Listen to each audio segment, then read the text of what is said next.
माँ चली अमेरिका। निधि का नेचर बचपन से ही शर्मिला था। वो ना ज्यादा लोगों से बात करना पसंद करती और ना ही ज्यादा मिलना जुलना। निधि, ये पैसे ले जरा और बाजार से चीनी तो ले आ। नहीं माँ, मैं नहीं जाऊंगी, मुझे शर्म आती है, आप ही चले जाओ ना। अरे पता नहीं क्या करेगी ये लड़की, जीवन में कभी कुछ किया ही नहीं सिवाय पढ़ाई और घर के कामों के। इसकी शादी भी आसपास ही कहीं करवा दो, दूर जाकर इसका गुजारा कैसे होगा।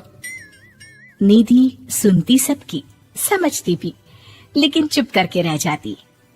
एक दिन पिता के दोस्त अपने परिवार के साथ निधि के घर खाने पर आते हैं। उनकी बेटी बहुत ही स्मार्ट होती है। निधि बेटा, वीणा के साथ बात करो, देखो अंकल की बेटी भी आई है उनके साथ। निधि वीणा के साथ वहीं बैठ जाती है। चलो ना अंदर चलते हैं, यहाँ कहाँ बड़े लोगों के बीच बैठे। निधि माँ की तरफ देखती है और अंदर चली जाती है।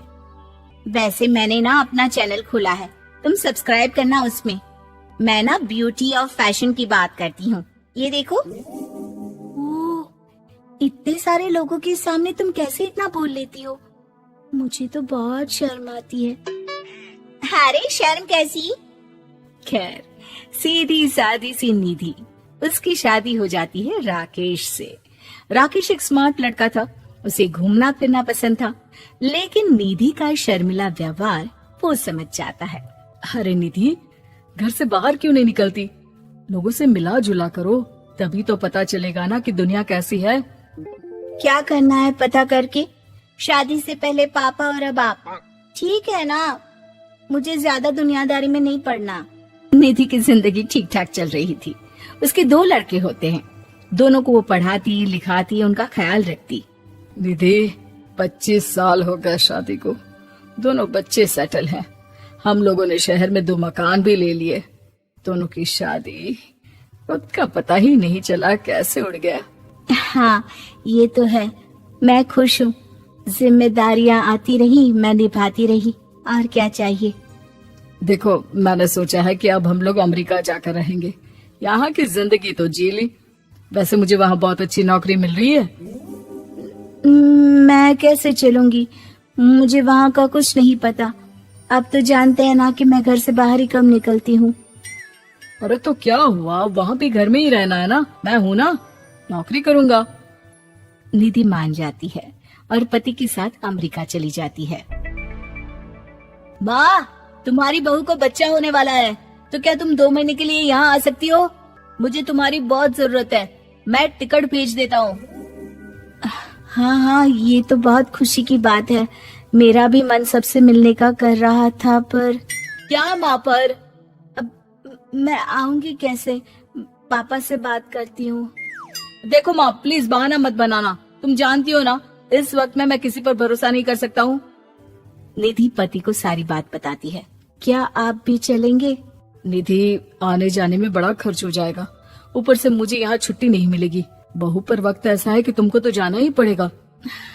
मैं अकेले दुकान तक तो नहीं जा पाती, इतनी दूर भारत कैसे जाऊंगी, मुझसे नहीं होगा। लेकिन सबके कहने पर निधि को जाना ही पड़ता है। एयरपोर्ट में घबराई निधि एक मुसाफिर से कहती है, मैं ना भारत जा रही हूँ, दिल्ली जाने वाली फ्लाइट। सब मिलकर निधि की मदद करते हैं और फाइनली निधि भारत पहुंच जाती है, जहां बेटा उन्हें घर ले आता है। वाह माँ जी, यहाँ तो मैं भोपाल तक नहीं जा पाती, आप अमेरिका से आ गई। भाई चालाकी तो औरतों में होनी ही चाहिए, यहाँ हम बुद्धू के बुद्धू रह गए। निधि इतनी दूर और लंबा सफर करके थक जाती है, वो चुपचाप बैठ जाती है। बैठना नहीं है माँ जी, बच्चा पकड़ना है, ये लीजिए। और हाँ, घर का काम तो मैं करूंगी नहीं, जानती है ना शरीर कच्चा सा है, तो मुन्ने को सुलाकर कुछ बना लीजिएगा। निधि को बहू का व्यवहार बहुत बुरा लगता है। जैसी भी थी, पिता और पति की हमेशा लाडली रही थी निधि। निधि बेटे की तरफ देखती है। माँ, वो काम वाली कोई मिल नहीं रही है ना, मैं देखने की कोशिश तो कर रहा हूँ, जैसे ही मिल जाएगी वो संभाल लेगी सारा काम। अरे कैसी बात कर रहे हो? जब पहले मैंने कहा था कि अमेरिका से इनके टिकट में जो पैसा खर्च कर रहे हो उतने में नौकरानी रख लो, तो नहीं, मेरी बात पर विश्वास नहीं था। कि ना ना कोई मेरे बच्चे को अच्छे से नहीं संभालेगा। अब इनका भी खर्चा और नौकरानी का भी खर्चा। अरे ना जी ना, मैं नहीं संभाल सकती। निधि जैसे तैसे 2 महीने रहकर वापस अमेरिका चली जाती है, लेकिन वहां जाते ही जैसे राकेश उसे देखता है उसके गले लग जाता है। ये क्या हालत बना रखी है निधि, कैसी लग रही हो? खाना नहीं खाती थी क्या? क्या हो गया? निधि पति से कुछ नहीं कहती, बस रोती ही चली जाती है। मैं नहीं चाहूंगी कभी भी भारत, आप मुझे हमेशा यहीं रखना अपने पास। राकेश बेटे को फोन करता है। तुम्हारी माँ की जो दुर्दशा करके तुमने भेजा है ना, मुझे पता होता तो मैं अपनी बीवी को कभी तुम्हारे पास नहीं भेजता। पापा, आप तो रीना का नेचर जानते हैं ना, वो माँ पर हावी रहती थी। अब मैं तो ऑफिस चला जाता था, वो माँ पर जुल्म करती है और माँ भी इतनी सीधी है कि चुपचाप सहती रही। मुझे माफ कर दीजिए पिताजी। खैर, राकेश कहता भी क्या, प्यार दुलार के साथ अपनी निधि को संभालने में लग जाता है। लेकिन कहते ना, वक्त हमेशा एक सा नहीं रहता। अमेरिका में ही राकेश की मृत्यु हो जाती है और निधि अकेली रह जाती है। बड़ा बेटा कहता है, माँ भारत चलो ना, हम लोग साथ रहेंगे। निधि को जैसे ही वो सब सीन्स याद आते हैं वो परेशान हो जाती है। समझ में नहीं आता कि पति के बिना अब जीवन कैसे चलाएगी। मैंने सारा जीवन घर का काम किया, घर देखा और जिंदगी चलाई, लेकिन जिस घर में रही सबने प्यार दिया, मैं वहां नहीं जाना चाहती।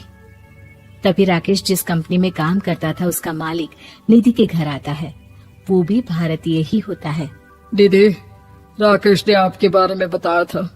जब से आप भारत से लौटी थी उसे आपकी बहुत चिंता रहती थी, इसलिए उसने मुझसे कहा था कि कभी अगर वो ना रहे तो मैं आपको ये पैसे दे दूं।